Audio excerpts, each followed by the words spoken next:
What is death? Is it the end? Or is it the beginning? And what is life? What is this thing we call life? Indiscriminate. Only when your attention and involvement is indiscriminate does the universe open up to you.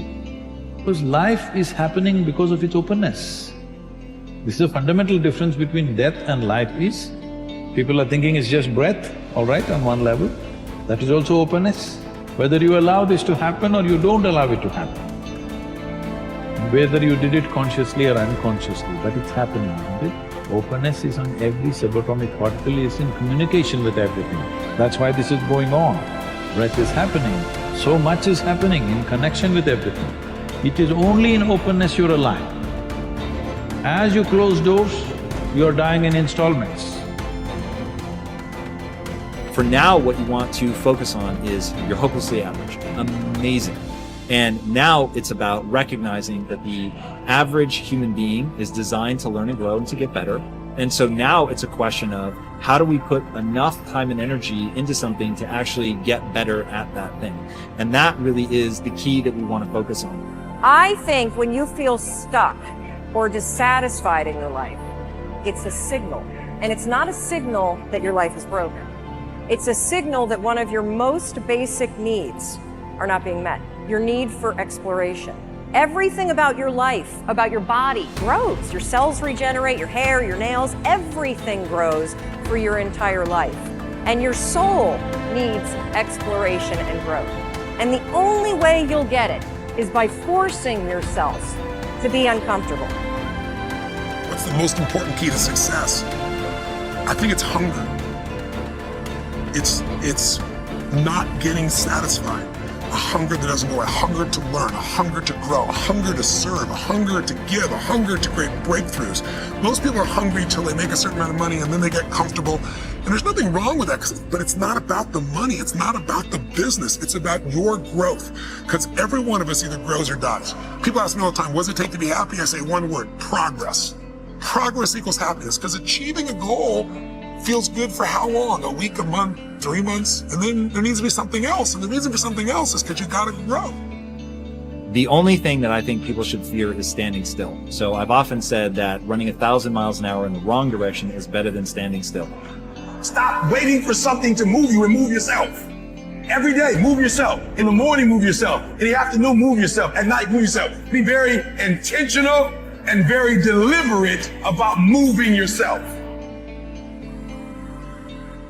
Pleasantness is the choice, isn't it?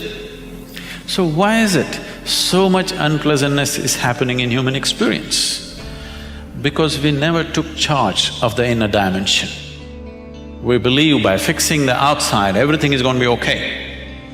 In the last 100, 150 years, with the advent of science and modern technology, we have fixed too many things on the outside. If you fix any more, there won't be a planet left. Yes, definitely this has brought much convenience and comfort to our lives. In every way, we are the most comfortable generation ever. Do you agree with me? I know you have series of complaints about how things are not okay, but we are the most comfortable generation ever before on this planet, isn't it so? But we cannot say we are the most joyful generation on the planet. We are the most loving generation on the planet. We are the most blissed out generation on the planet, definitely not. We are complaining like crazy about everything, like never before. This is because we fixed the outside. Comfort and convenience has happened, well-being has not happened. If your interiority was handled by you consciously, you would definitely keep this in a blissful state. So is bliss the goal of life? No. Bliss is a necessary condition for life to flower to its full potential, otherwise it will remain constrained. How to address the larger issues of my life? There are no large issues in your life. What is the large issue that you're talking about? It is just about what job to take, which girl to marry, That about covers it. where to go for vacation, whether to get married or not get married, you know? These are the things, isn't it? These are not large issues, these are all little things in your life. Yes. Oh, is it just a small thing whom I get married to? I'm not saying it's a small thing, but as an issue, it's a small issue, little issue. As a consequence to your life, yes, it has many things. But this is something that human beings have done for millions of years. We have enough experience on these things, isn't it? We know that whatever job we take, whoever we marry, it is just the way we make out of it. Every experience of life, you can make it an enriching experience. Every experience in your life, you can make a curse out of it. See, there is nothing wrong in your job, whatever job you're doing. There's nothing wrong getting this job, there's nothing wrong in losing this job. There's nothing wrong in getting married, there's nothing wrong in getting divorced. There's nothing wrong in not getting married. There is nothing wrong in anything, there's nothing wrong in this or that. But it is just that you make misery out of it, that's wrong. If you do this, you make misery out of it. If you do that, you make misery out of it. That's what is wrong with you. So you got married, is it wrong? That's not the point. There's nothing wrong with it. You did not get married, is it wrong? No, there's nothing wrong with it, that's wonderful too. You got divorced, is it wrong? No, that's also wonderful. It is just that you make misery out of everything, that's what is wrong. You just address that one issue, everything will be settled. The ego, of course, looks for liberation from its unsatisfactory state. The ego knows it knows something is missing, but it always looks in the wrong place. As we've already said, it looks there but never here. So it never goes deep into life, into what is. It ignores the simple reality of the present moment and looks towards the next moment for satisfaction, for that which I can add that will make me complete. Hence its obsession with future, with the next moment. And hence everybody lives that way, almost everybody, as if the next moment were more important than this moment. And isn't that strange? It's a form of mental illness because the next moment doesn't even exist. Except as a thought in your head. That's the only absolute reality that future has, is it exists as a thought in your head. And it is fine, as for practical purposes, it's a helpful thought that there is such a thing as future, because it enables you to make an appointment. So it's helpful. We got here because of future, because of this thought that there is such a thing as future. But there isn't, because nobody has ever seen it or touched it or experienced it. And since nobody has ever seen, touched or experienced it, we can assume that it doesn't exist. And obviously it doesn't, because when the future comes, it's the now. The next moment comes that you wanted to get to, and finally you get there, and it turns out, oh, it's the now again.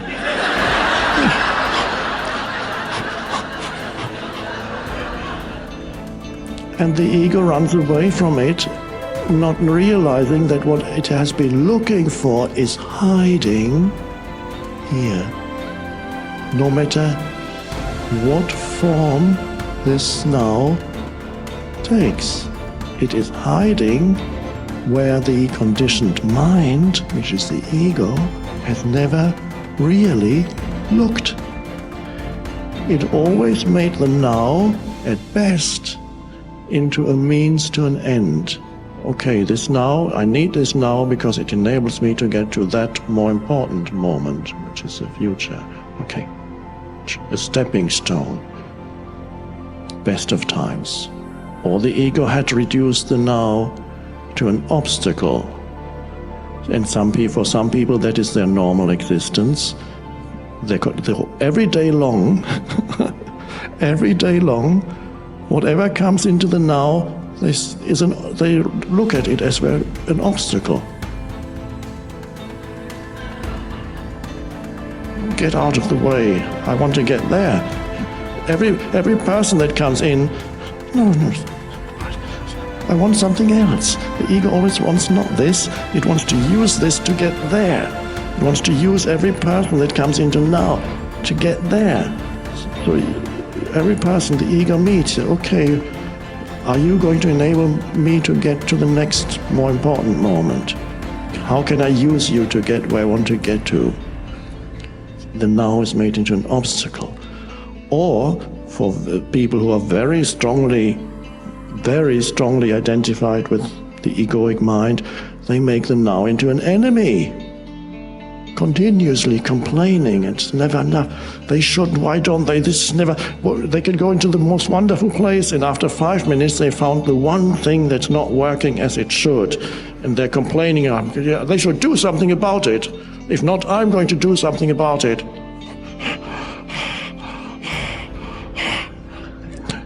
And if they're not complaining verbally, they're complaining in their heads. Complaining about situations, about other people, about what's happening, or complaining that something that should be happening is not happening. This sounds insane because it is insane, but it is not nothing personal. It is not recognized as insanity because it is fairly normal.